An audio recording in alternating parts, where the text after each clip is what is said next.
Bonjour à tous et merci de nous retrouver pour une nouvelle émission de 100% Quintet Plus. Vendredi soir et comme désormais de coutume tout l'été, c'est l'hippodrome de Cabourg qui tiendra le haut de l'affiche avec l'une de ses plus belles réunions de l'été. Le Quintet Plus se disputera dans le convoité Grand Prix de la ville de Cabourg. C'est une très belle épreuve à une course B qui s'adresse à des concurrents âgés de 5 à 10 ans qui n'ont pas gagné 525 000 euros. Il y aura un recul de 25 mètres à 265 000 euros. Donc cette épreuve est toujours un temps fort sur l'hippodrome de Cabourg, ainsi que le prix Fandango qui se dispute au trot monté et qui sera un petit peu plus tard dans la Réunion. Donc on replante le décor de ce Quintet Plus et je vous propose sans plus tarder de regarder le tableau des forces en présence de ce Grand Prix de la ville de Cabourg. Ils seront donc 15 compétiteurs de qualité à s'affronter sur une longue distance, 2750 mètres pour 12 d'entre eux et 3 concurrents qui auront la lourde tâche de rendre 25 mètres. On sait que sur cet anneau de Cabourg, cette mission n'est pas toujours évidente. On va regarder les moins riches de cette épreuve avec des 5 ans qui peuvent avoir des ambitions. C'est le cas de Bilo Jepson, l'As entraîné par Vitale Ciottola qui sera confié à David Thomas. C'est un cheval très régulier. On reviendra sur ses performances un petit peu plus tard. Et Widéol, le numéro 2, a besoin de rassurer. Ce pensionnaire d'Antoine Lérêté reste peut-être un peu plus sûr désormais dans la discipline du trot monté à l'attelage. Il doit rassurer, mais attention, pour une surprise de sa part n'est pas à exclure. Philippe Allaire n'a pas hésité à mettre le smiley vert avec le numéro 3, Sahara Jayburn, qui a montré des moyens sur notre sol et qui a déjà gagné corde à droite. Également la confiance pour Jean-Michel Bazir qui aura 3 cartouches dans cette épreuve. Il a mis le smiley vert pour Aura SL qui portera ici le numéro 4 qui sera confié à Gabi Gélormini. Happy Valley, le numéro 5, est un peu l'attraction de cette épreuve. C'est le cheval, la jument de classe du lot. Elle n'a pas été revue depuis plusieurs semaines, mais elle sera déférée des postérieurs d'emblée et elle possède une redoutable pointe de vitesse finale. Dans un lot comme ça, elle doit pouvoir disputer les toutes premières places, même si elle n'est pas à 100%. French Pan, le 6, a besoin de rassurer, mais sur une ancienne valeur, il faut s'en méfier. Mathieu Motti a mis également le smiley vert avec Fakir de Maé, le numéro 7, qui a 7 ans, qui doit affronter les plus jeunes, mais qui est en pleine forme actuellement. Donc c'est une candidature qui sera sur de nombreux tickets, et c'est logique. De la Chenevière, le 8, a besoin de rassurer. Favori de Liton, le 9, vient d'effectuer une course de semi-rentrée plutôt séduisante, 4e d'un Quintet Plus. Il tentera de pimenter les rappeurs. Flower by Magalou, le numéro 10, est désormais un petit peu chargé en gain. Elle donne son maximum, mais n'a plus trop de marge dans cette catégorie. Donès de Ladoux, c'est un petit peu le même profil. Faceful, le plus riche du premier échelon.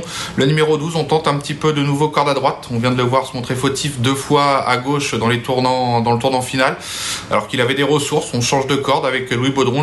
L'engagement est bon, c'est Yoann Le Bourgeois. C'est un cheval qui peut tout à fait remettre les pendules à l'heure. Et puis au 25 mètres, on aura 3 concurrents. Le 13, le 14 et le 15. Douceur du Chêne, Victor Ferme et Fairplay d'Urzy. Il y aura 2 penseurs de Jean-Michel Bazir. Fairplay d'Urzy, c'est une rentrée, il reste ferré, aucune ambition. Mais il y a le smiley vert pour Victor Ferme, le numéro 14. Maintenant, rendre 25 mètres à Cabourg, on l'a dit, c'est pas évident, mais c'est Nicolas Bazir qui lui sera associé. Il tentera de tirer son épingle du jeu. Voilà, on a regardé les 15 partants de ce Grand Prix de la ville de Cabourg. Je vous propose maintenant de s'attaquer à notre première rubrique.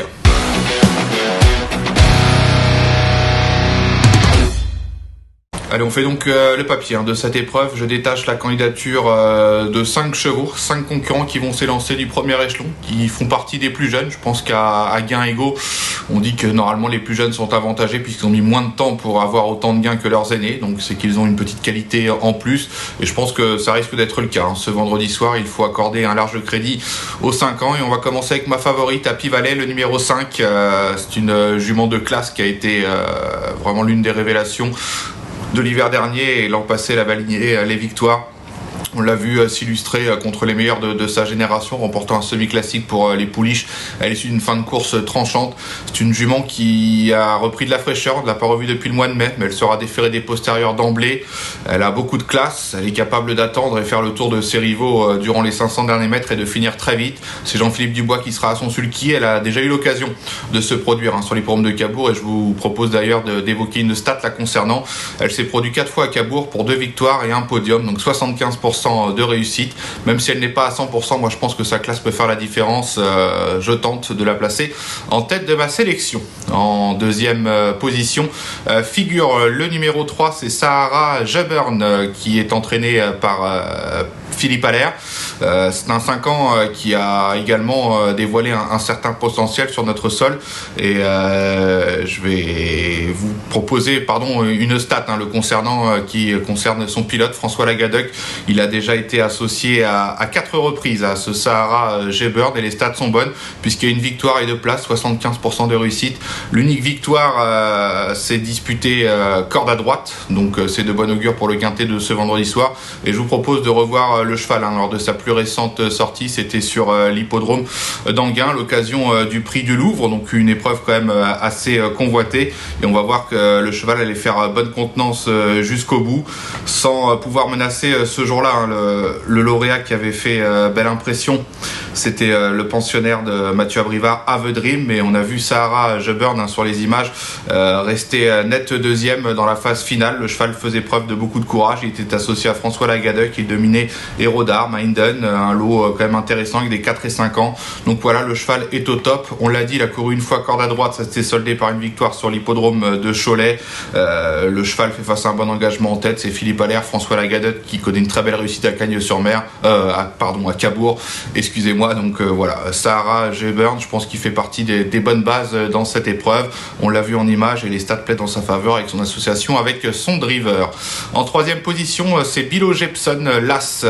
Bilo Jepson qui est entraîné par Vitale Ciottola. C'est un cheval qui sera confié à David Thomas et qui est vraiment l'une des révélations de l'année qui est arrivée sur notre sol en tout début d'année et qui a vraiment des stats qui plaident en sa faveur. On va les regarder tout de suite. Il s'est produit à 7 reprises sur notre sol pour déjà 3 victoires et 4 places. Donc 100% de réussite dans les 4 premiers. Le cheval a gagné corde à droite. C'était sur l'hippodrome de Caen. Alors Caen, c'est une grande piste où il n'y a qu'un seul tour à effectuer. Mais le cheval avait été plaisant dans les tournants. Donc voilà, on fait appel à David Thomas, de nouveau déféré des 4 pieds. C'est un 5 ans qui doit avoir des ambitions dans cette épreuve. C'est le moins riche, mais certainement pas le moins doué puisqu'il n'a pas beaucoup couru sur notre sol. Donc il n'avait pas beaucoup de gains quand il est arrivé. Il rattrape le temps perdu et sa chance est indéniable dans cette épreuve, d'autant qu'il sera déféré des 4 pieds. Donc voilà, les 3 premiers de ma sélection seront les 3-5 ans qui seront au départ de cette épreuve. Moi je les crois capables de réaliser une très belle performance dans ce Grand Prix de la ville de Cabourg. En 4e position de ma sélection figure le numéro 7, c'est Fakir de Mahé qui est entraîné par Mathieu Mottier. Fakir de Mahé est en pleine forme. Je vous propose de revoir l'une de ses 2 plus récentes victoires. C'était sur l'hippodrome de Mêlée-Dumel à l'occasion du prix Leclerc. Et ce jour-là, Fakir de Mahé qui avait patienté non loin des premiers, avait porté son attaque au bout de la ligne d'en face. Il s'était détaché à l'entrée ligne droite et ensuite gagné de ce que son driver a voulu. Mais on voit sur ces images que l'impression visuelle est très bonne. Et on peut constater également que la 2e place revient ce jour-là à Aura SL, le numéro 4. Qui sera donc au départ du quintet de vendredi. Aura SL terminé très bien son parcours pour venir s'emparer de la 2e place ce jour-là, mais sans mettre en doute la supériorité du lauréat. Donc voilà, Fakir du Mahé, c'est un cheval qui est en pleine forme, qui est au mieux actuellement, qui aime aller de l'avant. Et on sait que sur cette piste de Cabourg, ça peut être quand même un atout non négligeable puisque les lignes droites sont assez courtes. Donc voilà, s'il parvient à prendre rapidement tête et corde et qu'on ne l'embête pas trop durant le parcours, il est capable de réaliser un numéro, même s'il faudra, lui il a 7 ans, donc il faudra quand même batailler avec les plus jeunes, mais attention, le moral est là en ce moment et c'est un cheval qui est toujours très performant avec les beaux jours, donc c'est logique de l'envisager très haut dans une combinaison. La victoire, il faudra que ça se passe bien, mais il en est tout à fait capable. Et puis on termine avec mon 5e choix qui sera la jument qu'on a vue sur les images juste avant, c'est Aura SL, la pensionnaire de Jean-Michel Bazir, qui a quand même des titres à faire valoir sur notre sol. Elle fait preuve d'une belle régularité, elle n'a peut-être pas une grosse marge pour s'imposer, mais elle est de tous les combats. Elle vient d'avoir un très bon comportement dans la discipline du trot monté, elle s'est classée 2e. On sait que les chevaux aiment bien changer un petit peu, alterner les disciplines, donc de retour du monté à la faveur d'un engagement favorable, déféré des 4 pieds, confié à Gabi Gelormini, cette jument de 6 ans est capable de bien faire, et puis surtout elle a des stats qui paient dans sa faveur, notamment sur les tracés corde à droite, puisque sur notre sol elle s'est déjà produite à 4 reprises sur des tracés corde à droite pour 3 podiums. Elle n'a pas encore réussi à gagner, je pense que ça sera encore dur la victoire, mais voilà, 75% de réussite dans les 3 premiers corde à droite, c'est quand même des stats qui plaident dans sa faveur au départ de ce quintet plus. Voilà, on a passé en revue mes 5 favoris de cette épreuve. J'ai pas été très spéculatif, mais c'est vrai qu'il y a quand même des candidatures qui se détachent. Je pense pas qu'il y aura trop de surprises en ce vendredi soir. On va maintenant s'attaquer à notre dernière rubrique, le prono.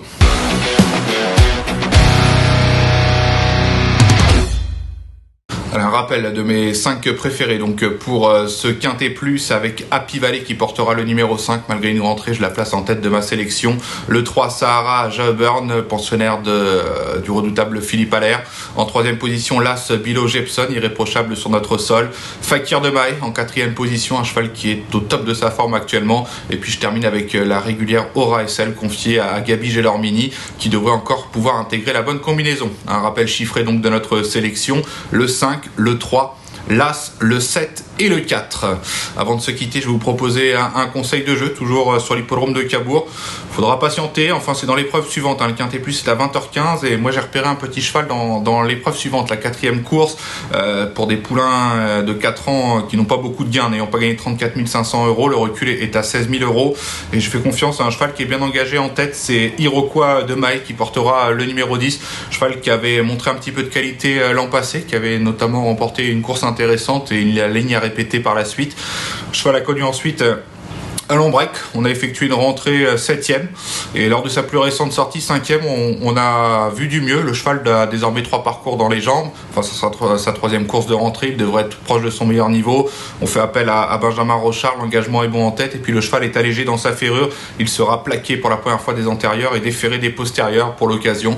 Donc voilà, c'est une course ouverte où il n'y a pas forcément d'épouvantail, c'est un cheval qui est sur la montante, qui a des lignes qui pèsent dans sa faveur, qui devrait accuser des progrès sur ses 2 parcours de remise en route et comme il est bien placé en tête, moi je le crois capable de bien faire d'emblée en ce vendredi, donc le 410 Iroquois de Maé. Merci à tous de nous avoir suivis pour cette nouvelle émission de 100% en Quintet Plus et si vous aimez le trot, restez fidèles puisque samedi il y aura également une très belle réunion sur l'hippodrome d'Anguin. Ciao ciao.